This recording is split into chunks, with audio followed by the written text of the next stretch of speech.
노년에 발생하는 질환은 다 무섭지만 그중에 암보다도 더 무섭다는 질환이 있습니다. 그만큼 노년에 많이 발생하고 치료가 잘 안 돼 위험하다는 얘긴데요. 그것은 바로 노년에 발생하는 낙상골절입니다.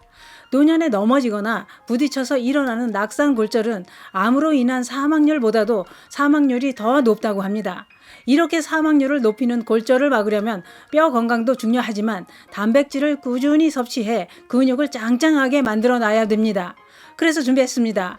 간편하게 단백질을 섭취할 수 있는 게 달걀입니다. 그런데 달걀에다 이것을 넣어 먹으면 단백질 폭탄이 될 정도로 더 큰 효과를 발휘합니다. 노년에 부족한 단백질은 달걀로 단백질 폭탄을 만들어 드시면 큰 도움이 됩니다. 그 이야기 지금 시작합니다. 안녕하십니까. 노년생활정보의 모든 것 조사 전성시대입니다.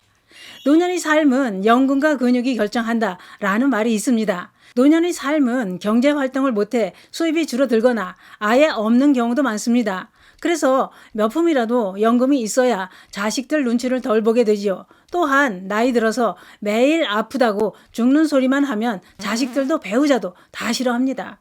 더구나 온몸에 근육이 감소해 거동까지 불편해진다면 이건 죽지 못해 사는 삶이 되고 살아도 사는 게 아닙니다. 그러니 노년의 삶을 연금과 근육이 결정한다는 말이 생겨난 겁니다.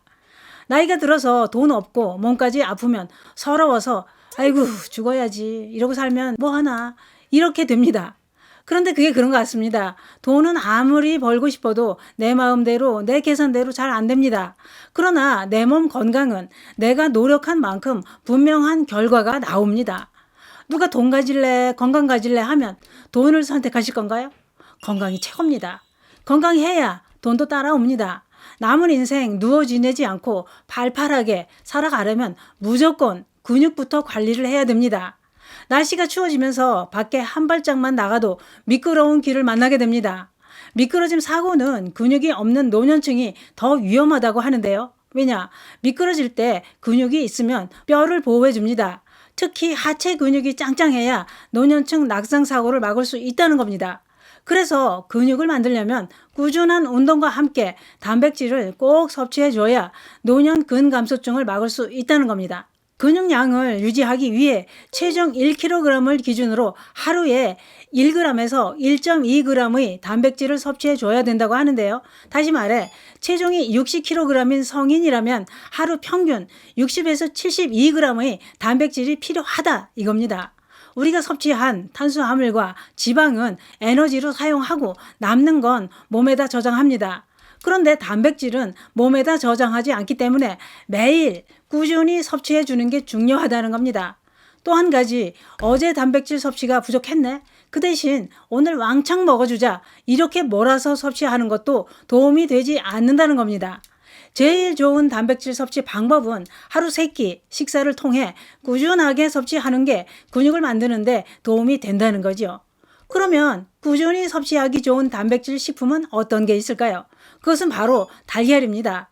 그런데 달걀이 단백질을 보충하기 좋은 식품입니다만 달걀 섭취 방법을 알고 제대로 먹는다면 단백질 폭탄이 될 수 있습니다.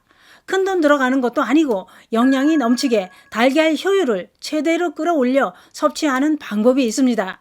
어떻게 먹느냐? 근육은 물론이고 뇌 건강과 콜레스테롤까지 낮춰주는 방법은 달걀을 황태와 함께 먹는 겁니다. 황태하면 술 마신 다음 날 황태국으로 해독을 하며 간 건강에 좋은 것으로 알려져 있습니다만 알고 보니 황태에 어마어마한 단백질이 들어있었습니다. 황태는 80% 이상이 단백질로 구성되어 있다고 하는데요. 단백질이 많이 들어있다는 소고기와 비교해보면 소고기 100g당 단백질 함량이 19.3g인 반면 황태는 100g당 무려 79g으로 소고기보다 4배나 더 많이 들어있었습니다. 이런 단백질 덩어리 황태를 달걀과 함께 먹으면 질 좋은 단백질을 효율적으로 섭취할 수 있고 몸에 흡수될 때 시너지 작용으로 영양 효과가 크게 상승한다는 겁니다. 또한 황태에는 메티오닌이라는 성분이 풍부하게 함유되어 있는데요. 메티오닌은 체내에 들어가면 항산화 성분인 글루타치온으로 바뀐다고 합니다. 글루타치온은 간에 쌓인 유해산소를 없애주는 작용으로 간을 보호해줍니다. 또한 메티오닌 성분은 체내에서 쉽게 합성되지 않는 영양소일 뿐만 아니라 항암 효과와 동맥경화, 정력 감퇴에도 큰 효과가 있다고 알려진 성분입니다. 체내 메티오닌이 부족할 경우 간에 지방이 쉽게 쌓일 수 있다고 하는데요. 또 한 가지 놀라운 효능이 있습니다. 메티오닌 성분은 달걀의 주성분인 단백질이 체내에 흡수되는 걸 도와주는 탁월한 효능이 있다는 겁니다. 또 있습니다. 황태, 단백질 속 미오신이라는 성분은 근육을 강화해주는 작용을 합니다. 그래서 달걀과 황태를 함께 섭취하면 단백질 폭탄이 될 뿐만 아니라 몸의 흡수도 잘 된다 이겁니다. 그럼 달걀과 황태를 어떻게 먹는 게 좋을까요? 가장 흔하게 먹는 방법은 황태국에 달걀을 넣어서 먹는 방법인데요. 또 다른 방법은 달걀찜에 황태를 넣어서 드시는 방법도 최고입니다. 만드는 방법은 황태 가루를 구매하셔도 되고 집에 있는 황태를 기름 없는 팬에 볶아서 믹서기에 곱게 갈아 냉동실에 보관해두고 여기저기 사용하면 북어 건더기를 싫어하는 분들도 다 섭취할 수 있습니다. 황태 달걀찜은 이렇게 만듭니다. 달걀 2개, 물 반컵, 황태가루, 양파, 당근, 표고버섯, 대파 이렇게 준비해 잘게 다져서 달걀을 풀어 섞어서 새우젓으로 간을 합니다. 그릇에 다시마 우린 물을 넣고 끓으면 황태가루를 1스푼 넣고 달걀물도 넣어서 저어가며 약불로 3분에서 5분간 끓이면 단백질 폭탄 황태 달걀찜이 완성됩니다. 이렇게 만들어 드시면 단백질뿐만 아니라 여러 가지 우리 몸에 꼭 필요한 영양소를 골고루 쉽게 섭취할 수 있습니다. 오늘은 황태 달걀국이나 황태 달걀찜을 만들어 드시는 건 어떨까요? 노년에 부족한 단백질은 달걀과 황태만 있으면 짱짱하게 채울 수 있습니다. 노년 건강은 단백질 섭취가 중요합니다. 감사합니다.